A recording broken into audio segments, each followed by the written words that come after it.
एक ब्राह्मण बालक था जो बनारस से पढ़कर घर लौटा। पिताजी ने उससे पूछा, पढ़कर के आ गए हो? बालक बोला, हाँ। पिताजी बोले, तो बताओ पाप के बाप का नाम क्या है? ब्राह्मण बालक हैरान हो गया, किताबें खोल खोल कर देखने लगा। फिर बोला, गुरुजी ने तो यह नहीं पढ़ाया कि पाप के बाप का नाम क्या है। पिताजी ने कहा, तो जाओ अपने गुरु से पूछ कर आओ या स्वयं ढूंढ कर आओ, और जब तक तुम्हें पाप के बाप का उत्तर न मिल जाए घर मत आना। ब्राह्मण बालक बेचारा घूमता रहा, सबसे पूछता रहा, पर किसी से भी संतोषजनक उत्तर नहीं मिला। इसी खोज में वह एक सुंदर से घर में पहुंचा। बाहर गौ माता बैठी थी, तुलसी का पौधा लगा था। घर बहुत पवित्र सा प्रतीत हो रहा था। उसे नहीं पता था कि यह एक वैश्या का घर है।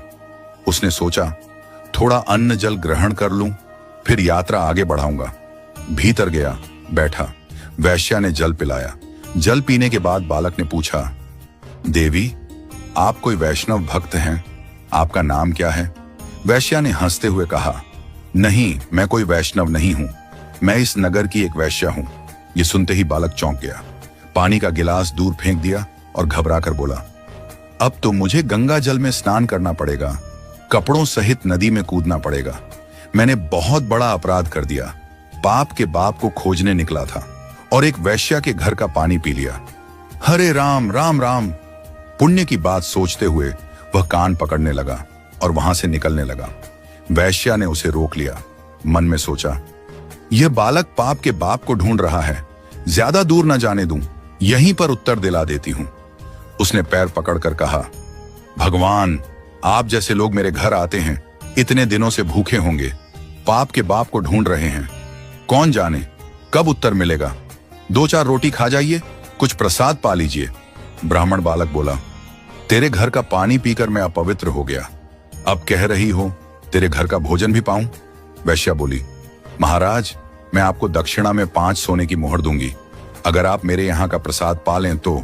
बालक सोचने लगा, पाप तो हो ही गया है, जनेऊ तो बदलना है, नदी में स्नान तो करना है, प्रायश्चित करना ही है, तो क्यों ना कुछ दक्षिणा भी ले लूं। 3-4 दिन तक बाहर रहूंगा, कुछ तो चाहिए ही। वैश्या ने रोटी बनाकर थाली में रख दी।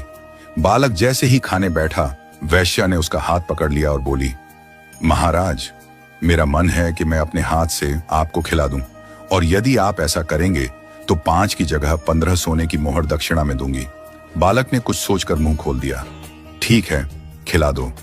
वैश्या ने कौर हाथ में लिया और जैसे ही भोजन देने लगी बोली, महाराज, एक बात याद रखना, पिताजी को जाकर कह दीजिएगा, पाप के बाप